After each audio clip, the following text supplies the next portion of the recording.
Laundry is one of the things that we can't do without. It's also one of the ways that we come into contact with toxins on a regular basis. If you haven't looked into the chemicals in your laundry products yet, check them out on www.ewg.org. I use Young Living's concentrated laundry soap, and I love it. It can last for a lot of washes, and it's very concentrated. You only need half a cap or less depending on your washer type. One household item you're going to want to replace is dryer sheets.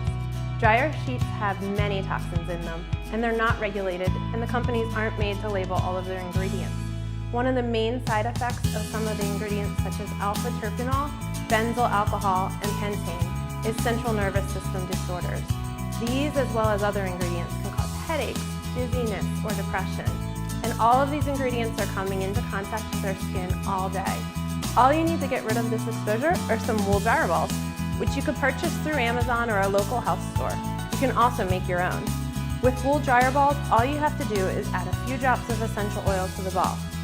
I will usually try to do this right when I put a load into the wash, and then when I get the wet laundry out, I'll toss these into the dryer with it.